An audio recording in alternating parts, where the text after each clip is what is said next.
نحمده ونصلي ونسلم على رسوله الكريم أما بعد فأعوذ بالله من الشيطان الرجيم بسم الله الرحمن الرحيم قال الله تبارك وتعالى في القرآن المجيد والفرقان الحميد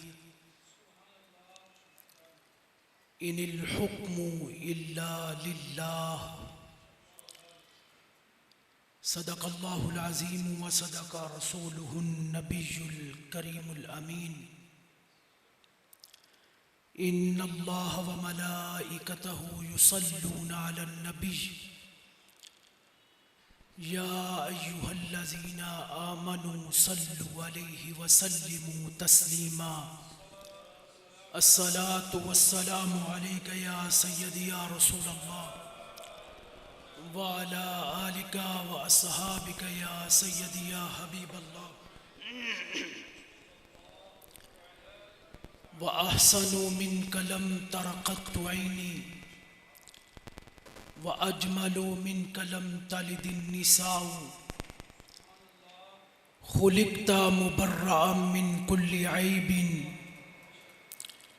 كأنك قد خلقت كما تشاء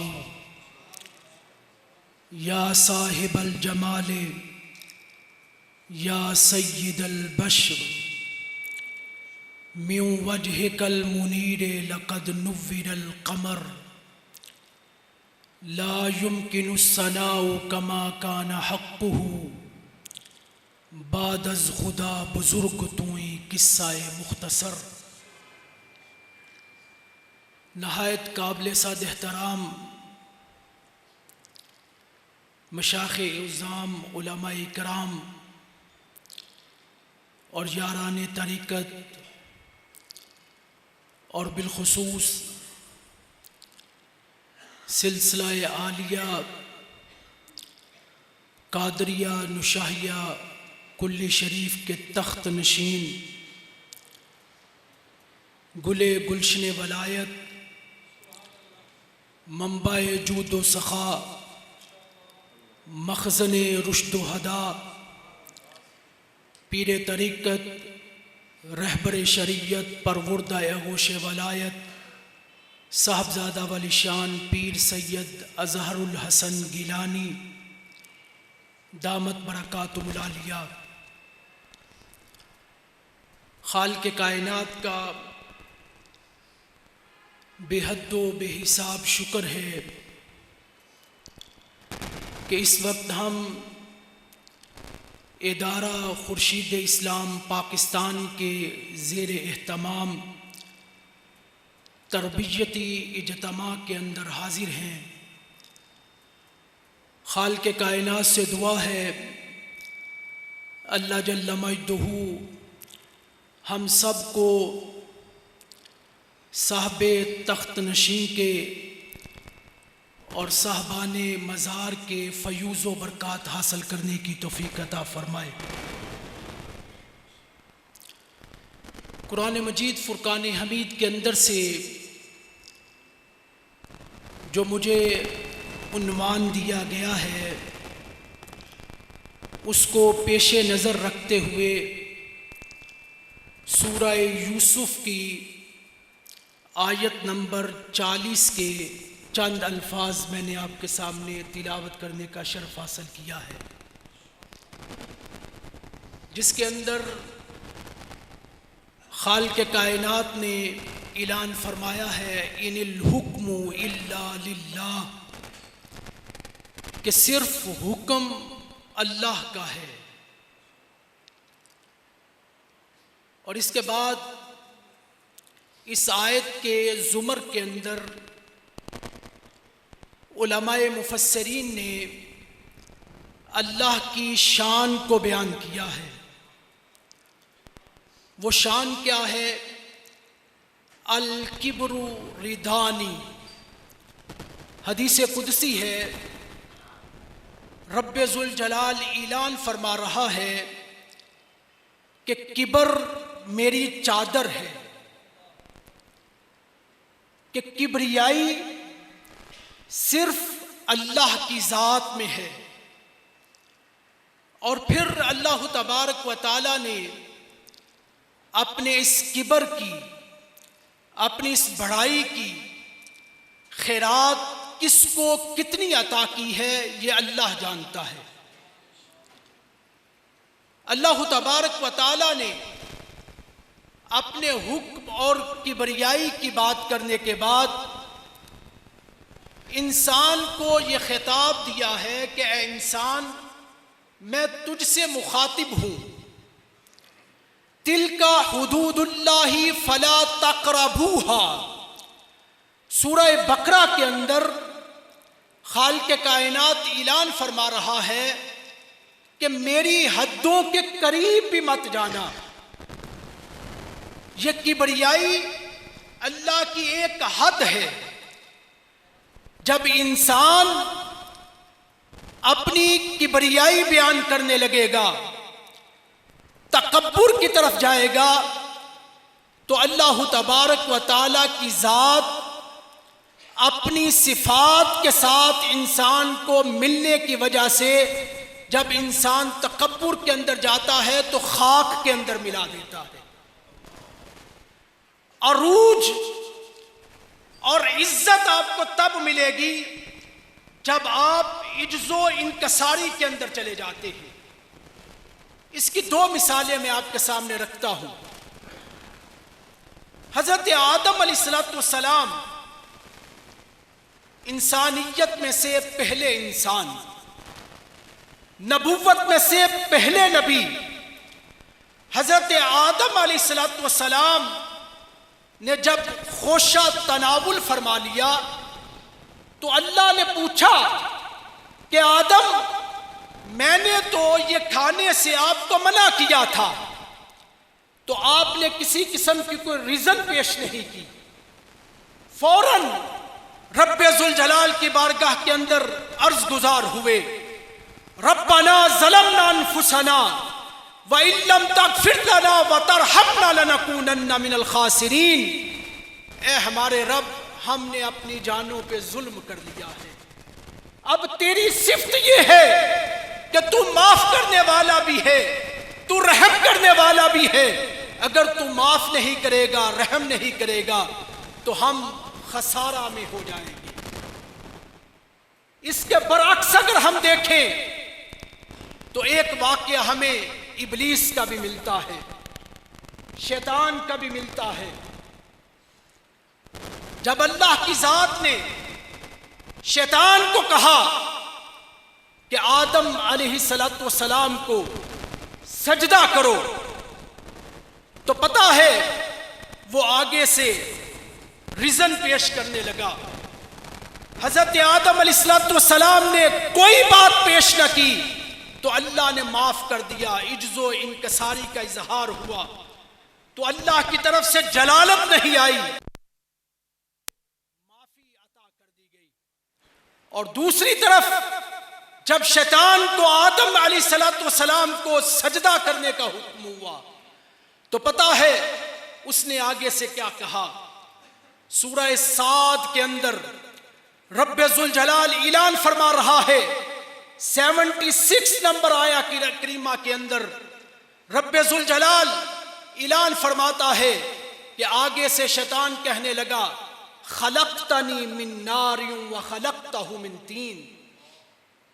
کہ رب ذوالجلال، آپ اس بندے کو سجدے کے لیے کہہ رہے ہیں جو مٹی سے بنایا گیا ہے اور مجھے آگ سے بنایا گیا ہے، میری شان تو اس سے بڑھ کر ہے۔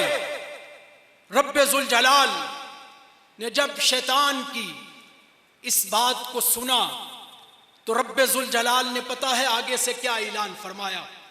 رب ذوالجلال کا جلال آیا اور رب ذوالجلال نے اعلان فرمایا کہ نکل جا میری بارگاہ کے اندر، تو مردود ہو گیا ہے اور قیامت کے دن تک تجھ پر لعنتیں بھیجی جائیں گی۔ احباب ذی وقار، ایک طرف عجز و انکساری کا اظہار ہے، دوسری طرف اللہ کی کبریائی کی طرف وہ بندہ گامزن ہونے لگا ہے تو اللہ کا جلال آ رہا ہے۔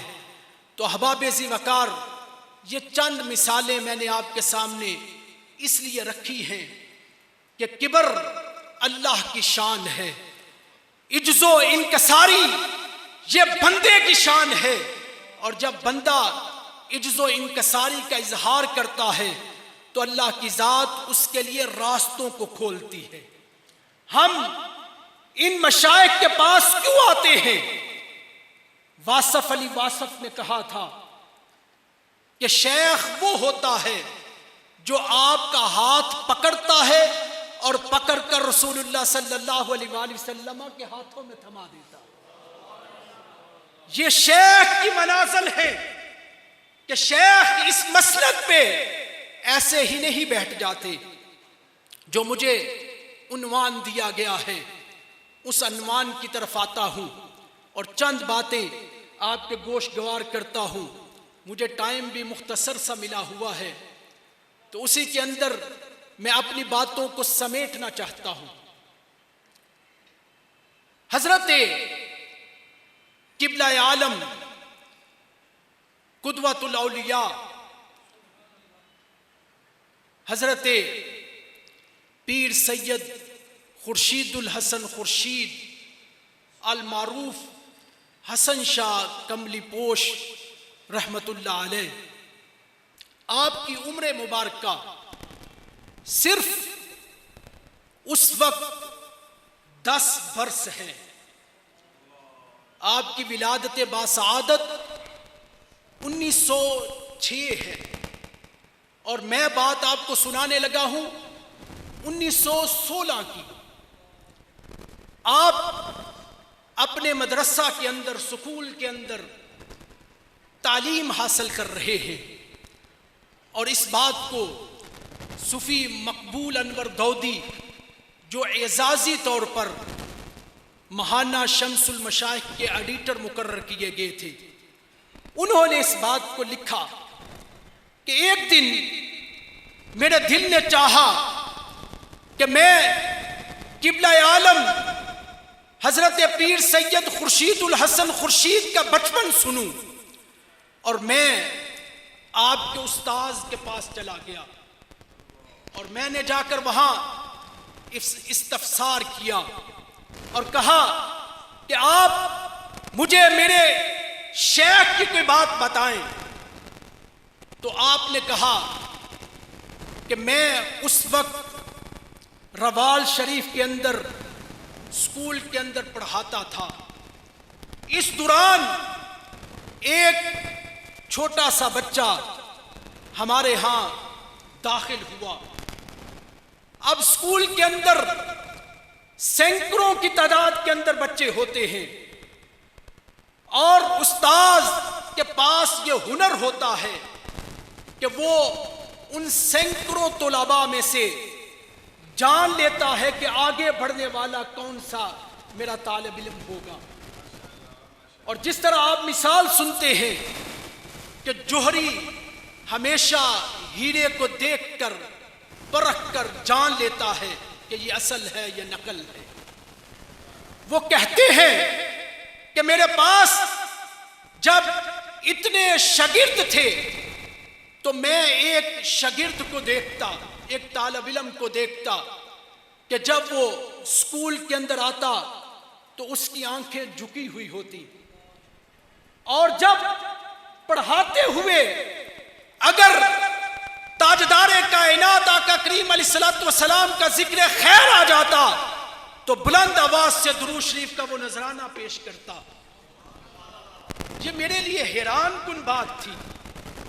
آپ کسی بچے کو کسی مکتب کے اندر داخل کروا کے آتے ہیں تو آپ سمجھتے ہیں کہ یہ بچہ ہے، اس کے اندر ابھی باتیں سمجھنے کی طاقت نہیں ہے، لیکن آپ فرماتے ہیں کہ میں حیران تھا کہ جب رسول اللہ صلی اللہ علیہ وآلہ وسلم کا نام نامی اس میں گرامی آتا تو وہ درود پڑھتے، اور پھر میں دیکھتا اور حیران رہ جاتا کہ تمام بچوں سے ان کی عادات مختلف تھی۔ اور ان کا اخلاق اور کردار بھی تمام بچوں سے مختلف تھا۔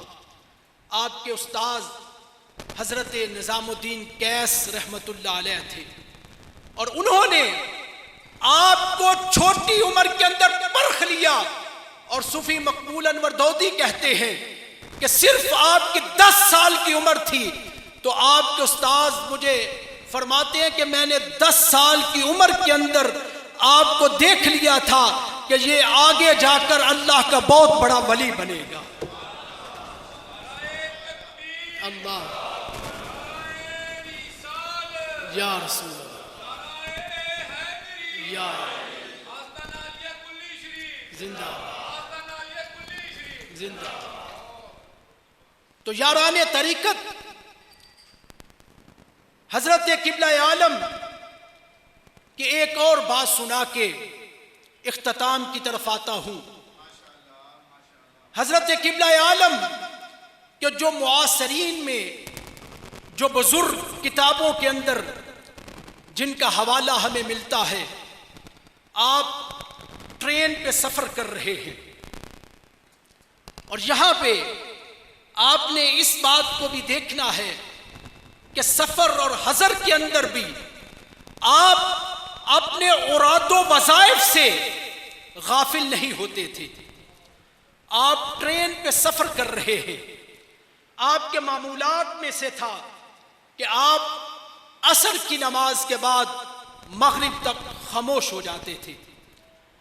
آپ ٹرین پہ سفر کر رہے تھے، اس ٹرین کے اندر حضرت شہنشاہ لاسانی، حضرت پیر سید جماعت علی شاہ صاحب لاسانی رحمت اللہ علیہ کے پوتے تھے، حضرت پیر سید اصغر حسین شاہ صاحب۔ ان کو پتہ چلا تو ان کے دل کے اندر یہ ارادہ پیدا ہوا کہ میں جا کر حضرت کی زیارت کروں۔ آپ جاتے ہیں، آپ کے خدام نے آپ کو منع کیا کہ اس وقت حضرت صاحب اپنے اوراد و وظائف کے اندر مشغول ہیں۔ انہوں نے کہا کہ میں ایک تحریر لکھ کر دیتا ہوں، یہ تحریر جا کر حضرت کی بارگاہ کے اندر پیش کر دے۔ اس تحریر پہ لکھا ہوا تھا کہ آپ پر آپ کے نفس کا بھی حق ہے۔ تو آپ نے آگے سے جواب لکھ کر بھیجا کہ جتنا اس کا حق ہے میں اس کو اتنا وقت دیتا ہوں۔ تو احباب عزی وقار، یہ باتیں کرنے کے بعد حضرت کے ساتھ آپ کا اس طرح والہانہ محبت بھی آگے بڑھی اور تعلق بھی آگے بڑھا کہ وہ ساری زندگی آپ کو ملتے رہے۔ اور اسی طرح گولڑا کے شہنشاہ حضرت پیر مہر علی شاہ رحمت اللہ علیہ کی زیارت کے لیے بھی حضرت گولڑا شریف کے اندر گئے۔ وہاں جب حضرت پیر مہر علی شاہ رحمت اللہ علیہ نے آپ سے پوچھا کہ آپ کس مقصد کے لیے آئے ہیں، تو آپ کی عجز و انکساری کا اظہار دیکھیں۔ آج کے دور کا کوئی شہزادہ کسی آستانے پہ جائے تو پہلے خدام کو بتایا جاتا ہے، وہ جا کر آگے تعارف پیش کرتا ہے، لیکن آپ اس عجز و انکساری کے ساتھ حضرت گولڑا کی بارگاہ کے اندر پہنچے کہ آپ نے اپنا تعارف پیش نہیں کیا، آنکھیں جھکائی ہوئی ہیں۔ حضرت نے جب پوچھا تو آپ نے کہا کہ صرف حاضری اور زیارت کے لیے آیا ہوں۔ جب گولڑا کے شہنشاہ نے اپنی نظروں کو اٹھایا، جب نور اور نور آپس کے اندر ملا تو حضرت قبلہ عالم بے ہوش ہوئے۔ آپ کے سینہ مبارک پر آپ کا سر اقدس تھا، آپ تھپکی دے رہے تھے اور حضرت بیدار ہوئے۔ احباب عزی وقار، اس طرح جب آپ عجز و انکساری کا اظہار کرتے ہیں تو آپ کی طرف شیخ کا نور منتقل ہونا شروع ہوتا ہے، اور اگر آپ کے اندر عجز و انکساری ہی نہ ہو تو پھر وہ نور آپ کی طرف منتقل نہیں ہو سکتا۔